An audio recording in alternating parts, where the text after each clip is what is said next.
Hi മക്കൾസ്, welcome to Eduport. എല്ലാ മക്കൾസിനും എജുപോർട്ടിലേക്ക് സ്വാഗതം. നമ്മൾ ഓരോ വിശേഷ ദിവസങ്ങളും അല്ലെങ്കിൽ ഒരു സ്പെഷ്യൽ ഡേയ്സിൽ നമ്മൾ എന്ത് ചെയ്യുന്നുണ്ട്, നമ്മൾ കുറച്ച് ക്വസ്റ്റ്യനുമായിട്ട് എന്നും വരാറുണ്ട്. ഇപ്പൊ കഴിഞ്ഞത് നമ്മുടെ ഇൻഡിപെൻഡൻസ് ഡേന്റെ ക്വസ്റ്റ്യൻസ് തന്നു, അതുപോലെ തന്നെ ലൂണാർ ഡേന്റെ ക്വസ്റ്റ്യൻസ് തന്നു. ഇപ്പൊ ഇതാ പിന്നെ അതുപോലെ തന്നെ റീഡിംഗ് ഡേ, വായനാ ദിനം, അന്ന് മുതലേ നമ്മൾ സ്റ്റാർട്ട് ചെയ്ത് തോന്നുന്നു അല്ലെ. ഇനി ഇപ്പൊ കൃത്യമായിട്ട് എല്ലാ സ്കൂളിലും നടക്കുന്ന മറ്റൊരു ക്വിസ് കോമ്പറ്റീഷനിലെ പ്രധാനപ്പെട്ട ഒരു സംഭവമാണ് ഇത്, നമ്മുടെ ഗാന്ധി ജയന്തി. അറിയാം നമുക്ക് എല്ലാവർക്കും ഒക്ടോബർ 2 സ്കൂൾ ലീവാണ്. അപ്പൊ അത് മിക്കവാറും നടക്കുന്നുണ്ടാവാം നാളെ ആയിരിക്കും മിക്കവാറും സ്കൂളുകളിൽ നടക്കുക. ചില സ്കൂളുകൾ എന്ത് ചെയ്യുന്നത് പിറ്റന്നാളും നടക്കാറുണ്ട്. അപ്പൊ നിങ്ങൾ കൃത്യമായിട്ട് ഈ ക്വസ്റ്റ്യൻസ് പഠിച്ചു പോയി കഴിഞ്ഞാൽ ഉറപ്പായിട്ട് നിങ്ങൾക്ക് നല്ലൊരു മാർക്ക് സ്കോർ ചെയ്യാം. ഞാൻ ഫുൾ മാർക്ക് എന്നൊന്നും പറയുന്നില്ല, നല്ലൊരു മാർക്ക് നിങ്ങൾക്ക് എന്ത് ചെയ്യാൻ പറ്റും, സ്കോർ ചെയ്യാൻ പറ്റും. അത് നിങ്ങൾക്ക് ഷുവർ ആയിട്ട് എന്ത് ചെയ്യാൻ പറ്റും നോക്കാം. അപ്പൊ നമ്മൾ ഗാന്ധി ക്വിസിൽ ഫസ്റ്റ് തന്നെ മനസ്സിലാക്കേണ്ട ഒരു സംഭവം, ഗാന്ധിജി എവിടെയാണ് ജനിക്കുന്നത്, അല്ലെങ്കിൽ ഗാന്ധിജിയുടെ മുഴുവൻ പേര് ഇതൊക്കെ നമ്മൾ ഇതിൽ പറയുന്നുണ്ട്. ഗാന്ധിജിയുടെ മുഴുവൻ പേര് മോഹൻദാസ് കരംചന്ദ് ഗാന്ധി എന്നാണ്. അതുപോലെ തന്നെ ഗാന്ധിജിയുടെ ജന്മസ്ഥലം, ഇതൊക്കെ ഒരു ബേസിക് ആയിട്ടുള്ള കാര്യങ്ങളാണ് കേട്ടോ. ഗാന്ധിജിയുടെ ജന്മസ്ഥലം വരുന്നത് എവിടെയാണ്, പോർബന്തറിലാണ്. ഗാന്ധിജിയുടെ ജന്മസ്ഥലം വരുന്നത് പോർബന്തറിലാണ്, ഗുജറാത്തിലാണ്. അതും കൂടി മനസ്സിലാക്കണം. ചിലപ്പോൾ നിങ്ങളോട് ചോദിക്കും ഏത് സ്റ്റേറ്റ് ആണെന്ന് ചോദിക്കും, അല്ലെങ്കിൽ ഏത് സംസ്ഥാനമാണ് ഈ പോർബന്തർ എന്ന് ചോദിക്കും. ചിലപ്പോൾ കുഞ്ഞു മക്കളൊക്കെ ആണെങ്കിൽ ആ ഒരു ക്വസ്റ്റ്യനും ചോദിക്കും. ഗാന്ധി ജനിച്ച സംസ്ഥാനം ഏതെന്ന് ചോദിക്കും. ഗുജറാത്തിലെ പോർബന്തർ എന്നുള്ള സ്ഥലത്താണ് ജനിക്കുന്നത്. ഗാന്ധിയുടെ അച്ഛന്റെ പേരെന്താണ് എന്തെന്ന് പറയുന്നത്, കരംചന്ദ് എന്ന് പറയുന്നത് കേട്ടോ. ഓക്കെ, കരംചന്ദ് ഗാന്ധി. അപ്പൊ അതാണ് മോഹൻദാസ് കരംചന്ദ് ഗാന്ധിയിലേക്ക് എത്തുന്നത്. ഇനി ഗാന്ധിജി ജനിച്ച വർഷമാണ് ഏതെന്ന് പറയുന്നത്, ഒക്ടോബർ 2 ജനിച്ചതെന്നുള്ള മാസവും ദിവസവും ഒക്കെ നിങ്ങൾക്കറിയാം, ഒക്ടോബർ 2 പക്ഷെ വർഷം ഇപ്പോഴും ഏത് വലിയ ആളുകളോട് ചോദിക്കുമ്പോഴും, ചിലപ്പോൾ അല്ലെങ്കിൽ കുറച്ച് മറ്റേ വലിയ ക്ലാസ്സിലൊക്കെ പഠിക്കുന്ന കുട്ടികളോട് ചോദിക്കുമ്പോൾ, സാറേ ഞങ്ങൾക്ക് ഇയർ ഓർമ്മയില്ല എന്ന് പറയും. ഓക്കെ, ഇയർ ഇനി പഠിച്ചു വെച്ചോളൂ. ഇനി നിങ്ങൾ മറന്നു പോരുത്, 1869 1869 ഒക്ടോബർ 2 നമ്മളെല്ലാവരും മഹാത്മാ എന്നറിയപ്പെടുന്ന ഗാന്ധിജി ജനിക്കുന്നത്. ഓക്കെ അല്ലേ, പോർബന്തറിലാണ്. ഗാന്ധിജിയുടെ മുഴുവൻ പേര് ഓൾറെഡി നമ്മൾ പറഞ്ഞു കഴിഞ്ഞതാണ്, മോഹൻദാസ് കരംചന്ദ് ഗാന്ധി. ആരാണ് ഈ കരംചന്ദ് ഗാന്ധി, അത് അച്ഛന്റെ പേരാണ്. ഓക്കെ, ഇനി ഗാന്ധിജിക്ക് എത്ര സഹോദരന്മാരുണ്ടായിരുന്നു, ഇതൊക്കെ നിങ്ങൾക്ക് ക്വസ്റ്റ്യൻ ഉണ്ട്. അപ്പൊ നിങ്ങൾ ഇതൊക്കെ പഠിക്കണോ, ഇതൊക്കെ നിങ്ങൾ പഠിക്കണം. ഗാന്ധിജിക്ക് എത്ര സഹോദരന്മാരാണുള്ളതെന്ന് വെച്ച് കഴിഞ്ഞാൽ അതിന്റെ പേരൊന്നും അങ്ങനെ ചോദിക്കാറില്ല. നിങ്ങളോട് പഠിക്കേണ്ടത്, നിങ്ങൾ എത്ര സഹോദരന്മാരാന്ന് ചോദിക്കുമ്പോൾ 2 സഹോദരന്മാരാണ്. അപ്പൊ നമ്മളൊരു ബേസിക് കാര്യങ്ങളാണ്, അടിസ്ഥാന കാര്യങ്ങളാണ് പഠിച്ചു വരുന്നത്. 1869 ഒക്ടോബർ 2 ഗാന്ധിജി ജനിക്കുന്നത് ഗുജറാത്തിലെ പോർബന്തറിലാണ്. 1869 ഓൾറെഡി പറഞ്ഞു കഴിഞ്ഞു. അച്ഛന്റെ പേരെന്തായിരുന്നു, കരംചന്ദ് ഗാന്ധി എന്നാണ്. എന്നാൽ നമ്മൾ അറിയപ്പെടുന്ന ഗാന്ധിജിയുടെ മുഴുവൻ പേരെന്താണെന്ന് നോക്കുമ്പോൾ നമ്മൾ കൃത്യമായിട്ട് മനസ്സിലാക്കി വെക്കണം, മോഹൻദാസ് കരംചന്ദ് ഗാന്ധിയാണെന്ന് കൃത്യമായിട്ട് മനസ്സിലാക്കി വെക്കണം. 2 സഹോദരന്മാരാണുള്ളത്. എന്നാൽ ഗാന്ധിയുടെ കുട്ടിക്കാലത്ത്, നമ്മുടെയൊക്കെ ചെറിയ പ്രായത്തിൽ, എന്റെ പ്രായത്തിലൊക്കെ, ഞാനും കുട്ടിയല്ലേ, ഓക്കെ, ഞാൻ കുട്ടിയല്ലെങ്കിൽ പോട്ടെ, നിങ്ങളുടെയൊക്കെ പ്രായത്തിൽ ഗാന്ധിജി സ്കൂളിൽ വെച്ചിട്ട് ഒരു വാക്ക് തെറ്റിക്കുന്നുണ്ട്. ഇൻസ്പെക്ടർ ഒരു കേട്ടെഴുത്ത് എഴുതിച്ചു. എന്താണ് ഒരു കേട്ടെഴുത്ത് എന്ന് വെച്ചാൽ ഒരു വാക്ക് കൊടുക്കാതെ എന്ത് ചെയ്യുക, എവിടെ നോക്കാതെ ഇതാ. അങ്ങനെ തെറ്റായി എഴുതിയ ഒരു വാക്കുണ്ടായിരുന്നു, കെറ്റിൽ എന്നുള്ള വാക്കാണ്. അതൊരു ഒന്നും കൂടി അഡ്വാൻസ്ഡ് ആയിട്ടുള്ള ക്വസ്റ്റൻ ആയിട്ട്. ഒരു വലിയ ക്ലാസ്സിലുള്ള കുട്ടികൾ ആരെങ്കിലും ഉണ്ടെങ്കിൽ, അല്ലെങ്കിൽ നിങ്ങൾ ഉപജില്ലാ തലങ്ങളിലൊക്കെ പോകാനുണ്ടെങ്കിൽ ഈ ഒരു ക്വസ്റ്റൻ ഉണ്ടാക്കും. ഗാന്ധിജി സ്കൂൾ കാലഘട്ടത്തിൽ ഒന്ന് തെറ്റിച്ചൊരു കേട്ടെഴുത്ത്, ഇൻസ്പെക്ടർ നടത്തിയ ഒരു കേട്ടെഴുത്ത് ഉണ്ടായിരുന്നു, അത് തെറ്റിച്ചെഴുതിയ വാക്ക് ഏതാന്ന് ചോദിക്കും. ആ വേർഡാണ് കെറ്റിൽ എന്നാണ് ആ വേർഡിന്റെ പേര്. ഓക്കെ, ആ വേർഡിന്റെ പേരല്ല, ആ വേർഡ്. ഓക്കെ, ഗാന്ധിജിയുടെ ഭാര്യയുടെ പേര് നമുക്കറിയാം, ഏതായിരുന്നു, കസ്തൂർബ എന്നാണ് ഗാന്ധിജിയുടെ ഭാര്യയുടെ പേര്. ഗാന്ധിജിയുടെ ഭാര്യയുടെ പേരെന്താ, കസ്തൂർബ ഗാന്ധി എന്ന് കേട്ടിട്ടില്ലേ, കസ്തൂർബ. പിന്നെ അതുപോലെ തന്നെ ഗാന്ധിജി ലണ്ടനിലേക്ക് ഉപരിപഠനാർത്ഥം കപ്പൽ കയറിയ വർഷം. ഗാന്ധിജി സൗത്ത് ആഫ്രിക്കയിലേക്കും പോകുന്നുണ്ട്, അതുപോലെ തന്നെ ലണ്ടനിലേക്കും പോകുന്നുണ്ട്. ലണ്ടനിൽ പോയത് 1887. അപ്പൊ നമുക്കറിയാം ഗാന്ധിജി എന്താണ് ഗാന്ധിജിയുടെ പ്രൊഫഷൻ. ഗാന്ധിജിയുടെ പ്രൊഫഷൻ എന്ന് പറയുന്നത് ലോയർ ആണ്. എന്താണ് മക്കളെ ലോയർ എന്ന് പറഞ്ഞു കഴിഞ്ഞാൽ, വക്കീൽ എന്ന് പറയും, വക്കീൽ. ഗാന്ധിജിയുടെ പ്രൊഫഷൻ, ജോലി എന്തായിരുന്നു, വക്കീലായിരുന്നു, അല്ലെങ്കിൽ അഡ്വക്കേറ്റ്, ലോയർ ആയിരുന്നു ഗാന്ധിജി. അപ്പൊ തന്റെ പഠനത്തിന് ആവശ്യമായ നമ്മൾ ഇവിടുന്ന് ഇപ്പൊ ലണ്ടനിലേക്കൊക്കെ പോകുന്നില്ലേ, ലണ്ടനിലേക്ക് പോകുന്നുണ്ട്, അയർലാൻഡിലേക്ക് പോകുന്നുണ്ട്, കാനഡയിലേക്ക് പോകുന്നുണ്ട്, അമേരിക്കയിലൊക്കെ നമ്മുടെ ഹയർ സ്റ്റഡീസിന് വേണ്ടി, അല്ലെങ്കിൽ തുടർ പഠനത്തിന് വേണ്ടിയിട്ട് നമ്മൾ പോകും. അങ്ങനെ ഗാന്ധിജി തന്റെ ഉപരിപഠനം അല്ലെങ്കിൽ ഹയർ സ്റ്റഡീസിന് വേണ്ടി ഗാന്ധിജി എവിടേക്ക് പോയാണ്, ലണ്ടനിലേക്ക് പോയ വർഷം ഏതെന്ന് വെച്ചാൽ മനസ്സിലാക്കണം മക്കളെ, 1887 1887 ഗാന്ധിജി പോകുന്നത്. അപ്പൊ ലണ്ടനിൽ പോകുന്നതിനേക്കാൾ ഏറ്റവും കൂടുതൽ കൂടുതൽ നിങ്ങൾക്ക് ചോദിക്കുക സൗത്ത് ആഫ്രിക്കയിലാണ്. കാരണം അവിടെ വെച്ചിട്ടാണ് നമ്മൾ അറിയപ്പെടുന്ന ഗാന്ധിജി ആവുന്നത്. അന്ന് വരെ ഗാന്ധിജി ഒരു സാധാരണ ഒരു വക്കീലായിട്ടുള്ള മനുഷ്യൻ മാത്രമാണ്. പക്ഷേ പിന്നീടാണ് സമരത്തിലേക്കൊക്കെ ഗാന്ധിജി എന്ത് ചെയ്തത് വന്നു തുടങ്ങി. അങ്ങനെ ഗാന്ധിജി ആദ്യമായി രൂപം കൊടുത്ത സംഘടന, ഗാന്ധിജി ആദ്യമായിട്ട് രൂപം കൊടുത്ത ഒരു സംഘടന ഉണ്ടാക്കിയിരുന്നത് അതാണ് വെജിറ്റേറിയൻ ക്ലബ്ബ്. അദ്ദേഹം ഇംഗ്ലണ്ടിൽ രൂപീകരിച്ച ഒരു ക്ലബ്ബാണ് ആദ്യത്തെ സംഘടന എന്ന് പറയുന്നത്. ഏതായിരുന്നു? ഇംഗ്ലണ്ടിൽ രൂപീകരിച്ച വെജിറ്റേറിയൻ ക്ലബ്ബ്. അതുപോലെ തന്നെ ബൈബിളിലെ ഏത് ഭാഗമാണ് ഗാന്ധിജി ഏറ്റവും കൂടുതൽ സ്വാധീനിച്ചത് എന്ന് വെച്ച് കഴിഞ്ഞാൽ, ബൈബിളിൽ ഒരുപാടുണ്ടല്ലോ, ബൈബിള്, രാമായണം, ഖുർആൻ, ഇങ്ങനത്തെ ഒരുപാടുണ്ട്. അപ്പൊ സ്വാഭാവികമായിട്ട് ബൈബിളിൽ ഏറ്റവും സ്വാധീനിച്ച അല്ലെങ്കിൽ ഗാന്ധിക്ക് ആ ഒരു സംഭവം മനസ്സിലായി, അതെന്ന് വെച്ചാൽ ഗിരിപ്രഭാഷണമാണ്. അത് കൃത്യമായിട്ട് നിങ്ങൾക്ക് ഈ ക്രിസ്ത്യൻ മതത്തിലുള്ള ആളുകൾക്കൊക്കെ പെട്ടെന്ന് മനസ്സിലാവും എന്താണ് ഗിരിപ്രഭാഷണം. എനിക്കും കൂടുതലായിട്ട് അറിയണമെന്നില്ല, പക്ഷെ ഇതിൽ അറിയും. ആ ഗിരിപ്രഭാഷണത്തിലാണ് എന്ത് ചെയ്യുന്നത് ഗാന്ധിജി ഏറ്റവും കൂടുതൽ ബൈബിളിൽ സ്വാധീനിച്ചത്. അതുപോലെ തന്നെ ദക്ഷിണാഫ്രിക്കയിലെ പ്രശ്നങ്ങൾ ഗാന്ധിജിക്ക് നേരിട്ട് മനസ്സിലാക്കാൻ പറ്റിയ ഗാന്ധിജിയുടെ ജീവിതത്തിലെ വൈത്തിരിവായ സംഭവം എന്താണ്? നടന്ന സ്ഥലം ഏതാണ്? ഗാന്ധിജി ഒരു റെയിൽവേ സ്റ്റേഷനിൽ എന്ത് ചെയ്യാണ്? ഒരു ട്രെയിൻ കയറിയിട്ട് ഒരു സ്ഥലത്തേക്ക് യാത്ര ചെയ്യാൻ പോവാണ്. എവിടെ വെച്ചിട്ട്? സൗത്ത് ആഫ്രിക്കയിൽ വെച്ചിട്ട്. എവിടെ വെച്ചിട്ടാണ്? സൗത്ത് ആഫ്രിക്കയിൽ വെച്ചിട്ട്, ദക്ഷിണാഫ്രിക്കയിൽ വെച്ചിട്ട് ഗാന്ധിജി ഒരു ട്രെയിൻ യാത്ര നടത്താൻ. അവിടെ വെച്ചിട്ടാണ് ഗാന്ധിജിക്ക്, നമ്മൾ അറിയപ്പെടുന്ന ഗാന്ധിജി, ഒരു സമരത്തിലേക്കുള്ള ഒരു വൈത്തിരിവ് അല്ലെങ്കിൽ നമ്മളൊക്കെ കണ്ട ഗാന്ധിജിയായി മാറുന്നത്. എവിടെ നിന്നാണ്? അതാണ് സൗത്ത് ആഫ്രിക്കയിലെ പീറ്റർമാരിറ്റ്സ്ബർഗ് റെയിൽവേ സ്റ്റേഷൻ. പീറ്റർമാരിറ്റ്സ്ബർഗ് റെയിൽവേ സ്റ്റേഷനിൽ വെച്ച് ഒരു കമ്പാർട്ട്മെന്റിൽ കയറിയപ്പോ ഗാന്ധിജിയെ എന്ത് ചെയ്യാണ്? ബ്രിട്ടീഷുകാരൻ കറുത്ത വർഗവും വെളുത്ത വർഗവും എന്ന് മാറ്റി നിർത്തപ്പെട്ട അവിടെ ആഫ്രിക്കയിൽ വളരെയധികം ബുദ്ധിമുട്ടുന്ന ആളുകൾക്കിടയിൽ ഗാന്ധിജിയെയും പിടിച്ചു പുറത്താക്കുന്നത്. അവിടെ വെച്ചിട്ടാണ് ഗാന്ധിജി എന്ത് ചെയ്യുന്നത്? തൻ്റെ ഒരു വൈത്തിരിവ്. എനിക്ക് അഡ്വക്കേറ്റ് ആയിരുന്ന, വെൽ എഡ്യൂക്കേറ്റഡ് ആയിരുന്ന, വെൽ വിദ്യാസമ്പന്നനായിട്ടുള്ള എനിക്ക് ഇങ്ങനെ സംഭവിക്കുന്നുണ്ടെങ്കിൽ ഇവിടുത്തെ സാധാരണക്കാർ എത്ര ദുരിതം അനുഭവിക്കുന്നുണ്ടാവും. ആ ഒരു കാഴ്ചപ്പാടിൽ നിന്നാണ് നമ്മൾ കാണുന്ന മോഹൻദാസ് കരംചന്ദ് ഗാന്ധിയിൽ നിന്നും നമ്മൾ കാണുന്ന ഗാന്ധിജിയിലേക്കുള്ള ഒരു ട്രാൻസ്ഫർമേഷൻ, നമ്മൾ കാണുന്ന ഗാന്ധിജിയിലേക്കുള്ള ഒരു വഴിത്തിരിവ് എന്ന് പറയുന്നത്. അത് എവിടെ വെച്ചിട്ടാണ് നടക്കുന്നത്? പീറ്റർമാരിറ്റ്സ്ബർഗ് എന്ന റെയിൽവേ സ്റ്റേഷനിൽ വെച്ചിട്ട്. ഇനി ഏത് കക്ഷിയുടെ വക്കീലായിട്ടാണ് ഗാന്ധിജി ദക്ഷിണാഫ്രിക്കയിൽ ജോലിയുടെ ആവശ്യാർത്ഥാണ് ദക്ഷിണാഫ്രിക്കയിലേക്ക് പോകുന്നത്? ഏത് കമ്പനിയുടെ ആവശ്യങ്ങൾക്കാണ്? Dada Abdulla and Company. ഈ കക്ഷിയുടെ വക്കീലായിട്ടാണ് ഗാന്ധിജി എവിടേക്ക് പോകുന്നത്? സൗത്ത് ആഫ്രിക്കയിലേക്ക് പോകുന്നത്. അപ്പൊ അതൊരു അഡ്വാൻസ്ഡ് ആയിട്ടുള്ള ക്വസ്റ്റ്യൻ ആണ്. ഞാൻ ഇവിടെ എഴുതുന്നുണ്ട്, ഒരു അഡ്വാൻസ്ഡ് ആയിട്ടുള്ള ഒരു ക്വസ്റ്റ്യൻ ആണ്. അത് അധികം ഇത് കോമ്പറ്റീഷൻ ചോദിക്കില്ല, പക്ഷെ ഉപജില്ലാ തലത്തിലും ജില്ലാ തലത്തിലൊക്കെ വരുന്ന ഒരു ക്വസ്റ്റ്യൻ ആണ്. നോക്കാം. ഗാന്ധിജി ഇംഗ്ലണ്ടിൽ നിന്ന് ബാരിസ്റ്റർ പരീക്ഷ അല്ലാതെ പാസ്സായ പരീക്ഷ ഏത്? 2 പരീക്ഷ പാസ്സായിട്ടുണ്ട്. ഈ ബാരിസ്റ്റർ പരീക്ഷ അല്ലാതെ പാസ്സായ ഒരു ഇതാണ് ലണ്ടൻ മെട്രിക്കുലേഷൻ പരീക്ഷ. എന്തായിരുന്നു? ലണ്ടൻ മെട്രിക്കുലേഷൻ പരീക്ഷ ഗാന്ധിജി പാസ്സായതാണ്. ഗാന്ധിജി പങ്കെടുത്ത ആദ്യത്തെ കോൺഗ്രസ് സമ്മേളനം ഏതെന്ന് വെച്ചാൽ അത് കൽക്കട്ട സമ്മേളനമാണ്.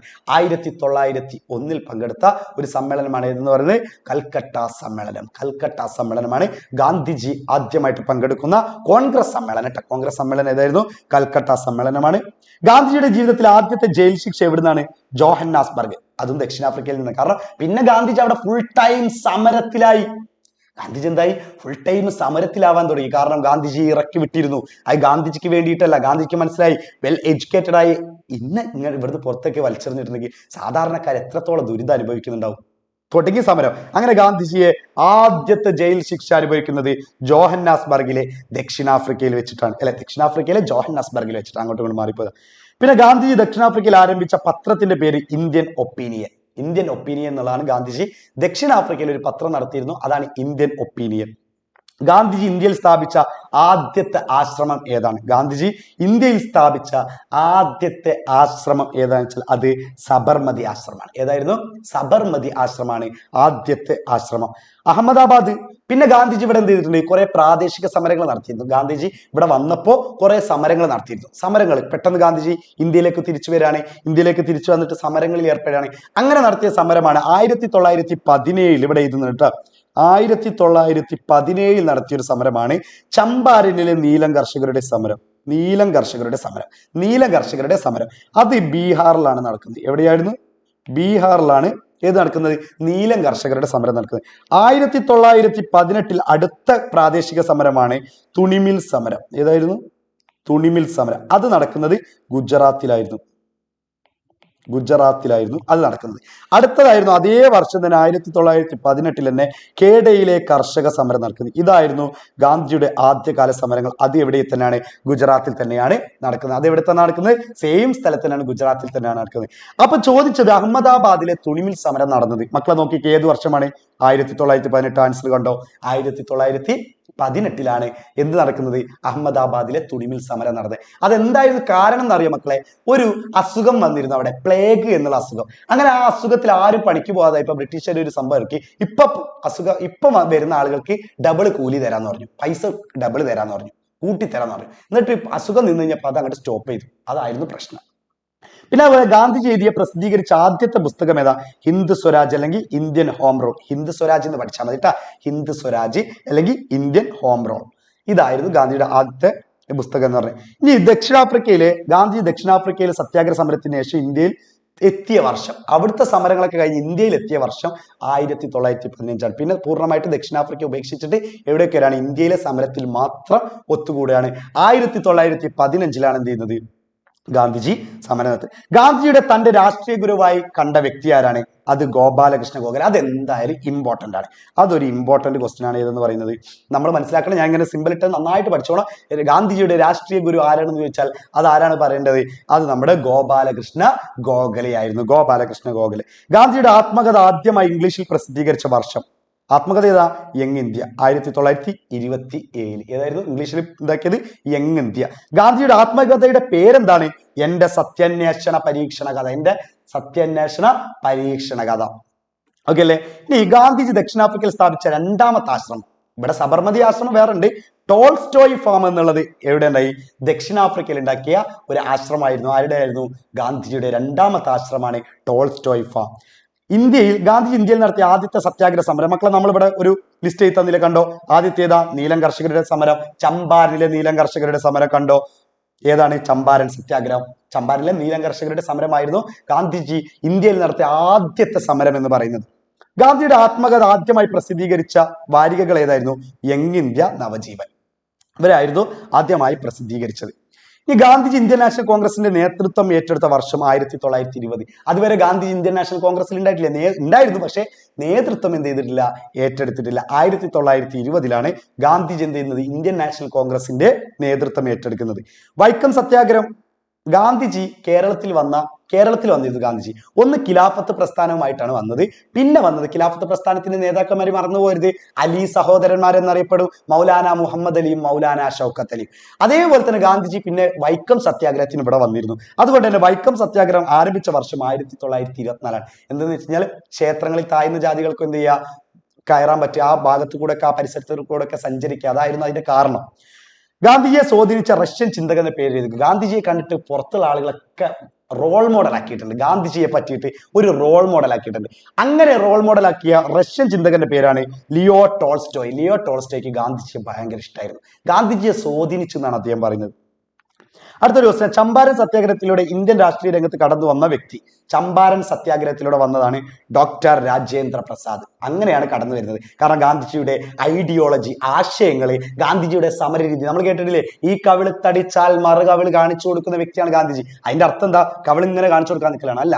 എന്നുവെച്ചാൽ സമരം അങ്ങനെയായിരിക്കും. ആയുധങ്ങൾ എടുത്തിട്ടോ അല്ലെങ്കിൽ അവരെ വേദനിപ്പിച്ചിട്ടോ അങ്ങനെ ഒന്നുമില്ല. സമരം വളരെ ലളിതമായിട്ടായിരിക്കും. അങ്ങനെ ഹിംസാത്മകമായിട്ടൊന്നുമില്ല, അഹിംസയാണ് ഗാന്ധിജിയുടെ സമരരീതി. അപ്പൊ ഉപ്പ് സത്യാഗ്രഹം നടന്ന വർഷം പ്രധാനപ്പെട്ട ഒരു സംഭവമാണ് ഗാന്ധിജിയുടെ ഉപ്പ് സത്യാഗ്രഹം. 1930 നടത്തിയ സമരമായിരുന്നു ഏത്? ഉപ്പ് സത്യാഗ്രഹം. ഇനി ഗാന്ധിജി ഇന്ത്യയിൽ പ്രസിദ്ധീകരിച്ച പത്രങ്ങളിൽ ഏതെങ്കിലും ഒന്നിന്റെ പേര് എഴുതുക. 3 ഉണ്ട്. ഒന്ന് ഹരിജൻ, യങ് ഇന്ത്യ, നവജീവൻ. ഇതിൽ ഏതെങ്കിലും നിങ്ങൾ പഠിച്ചു പോയുമ്പോൾ 3 എന്താണ്? ഗാന്ധിജി പ്രസിദ്ധീകരിച്ചിരുന്ന പത്രങ്ങളിൽ ഏതെങ്കിലും ഒന്ന് എഴുതാൻ പറഞ്ഞു. 3 ഉണ്ട്. ഗാന്ധിജി ഇന്ത്യയിൽ സ്ഥാപിച്ച രണ്ടാമത്തെ ആശ്രമം ഏതാ? സേവാഗ്രാം ആശ്രമം. ഒന്നാമത്തെ ഏതാ? സബർമതി. അപ്പൊ രണ്ടാമത്തെ ഏതാ? Tolstoy Farm. അതെവിടെയാണ്? ദക്ഷിണാഫ്രിക്കയിലാണ്. ഇവിടെ രണ്ടാമത്തത് ഏതാണ്? സേവാഗ്രാം ആശ്രമം. ഗാന്ധിജിയെ രാഷ്ട്രപിതാവെന്ന് ആദ്യം വിളിച്ചതാര്? പിന്നെ നമ്മളൊക്കെ വിളിക്കാറുണ്ട് രാഷ്ട്രപിതാവെന്ന്, പക്ഷെ ആദ്യം വിളിച്ച ആൾ ആരാണ്? അതാണ് നേതാജി സുഭാഷ് ചന്ദ്രബോസ്. അറിയില്ലേ? കണ്ണട ഇട്ടിട്ട് ഇങ്ങനെ തൊപ്പിക്കെട്ടിട്ട് ചുള്ളൻ അല്ലെ ആയിട്ടുള്ള നല്ല അടിപൊളി മനുഷ്യനാണ്. അടിപൊളി നമ്മളെ പോരാട്ട വീര്യം ഉള്ള ആളാണ് സുഭാഷ് ചന്ദ്രബോസ്. നേതാജി സുഭാഷ് ചന്ദ്രബോസ് ആണ് രാഷ്ട്രപിതാവ് എന്ന് ഗാന്ധിജിയെ വിളിക്കുന്നത്. ഗുരുവായൂർ സത്യാഗ്രഹത്തിന് സമരത്തിന് നേതൃത്വം കൊടുത്ത വ്യക്തിയുടെ പേര് കെ കേളപ്പൻ. കേരള അല്ലെ എന്തായിരുന്നു? കേരള അതിർത്തി എന്നറിയപ്പെടുന്ന അല്ലെങ്കിൽ അതിർത്തിയുടെ ആളെന്നറിയപ്പെടുന്ന ആളായിരുന്നു ആരെന്ന് പറയുന്നത്? നമ്മുടെ കേളപ്പൻ എന്ന് പറയുന്നത്. ഇനി ഗാന്ധിജി ശ്രീനാരായണ ഗുരു കൂടിക്കാഴ്ച നടത്തിയ വർഷം 1925 1925 ശ്രീനാരായണ ഗുരുമായിട്ട് എന്ത് ചെയ്യുന്നത്, കൂടിക്കാഴ്ച നടത്തുന്ന ആര്, ഗാന്ധിജി. ഈ ലാസ്റ്റിലേക്ക് വാ, ക്വിറ്റ് ഇന്ത്യ സമരം. നമ്മുടെ സ്വാതന്ത്ര്യം കിട്ടുന്ന ഒന്നല്ലെങ്കിൽ പ്രവർത്തിക്കുക അല്ലെങ്കിൽ മരിക്കുക, ഡു ഓർ ഡേ. ഇത് ചോദിക്കട്ടെ ചിലപ്പോ, ഡു ഓർ ഡേ. ഇത് പറഞ്ഞ വ്യക്തി ആരാണ്, ഡു ഓർ ഡേ, അത് ഗാന്ധിജിയാണ്. അതാരാണ്, ഗാന്ധിജിയാണ് കേട്ടോ. ഗാന്ധിജിയാണ് ഡു ഓർ ഡൈ, പ്രവർത്തിക്കുക അല്ലെങ്കിൽ മരിക്കുക എന്ന് പറഞ്ഞ വ്യക്തിയാണ്. അത് ക്വിറ്റ് ഇന്ത്യ സമരത്തിന്റെ ഭാഗമായിട്ട് വെച്ചാൽ ഇന്ത്യ വിടുക എന്ന് പറഞ്ഞു. ഇനി നമ്മൾ ഒന്നല്ലെങ്കിൽ മരിക്കുക അല്ലെങ്കിൽ പ്രവർത്തിക്കുക, അതാണ് ഗാന്ധിജിയുടേത്. അത് ക്വിറ്റ് ഇന്ത്യ സമരത്തിലൂടെയാണ്. ആ ക്വിറ്റ് ഇന്ത്യ സമരം നടന്നതാണ് 1942.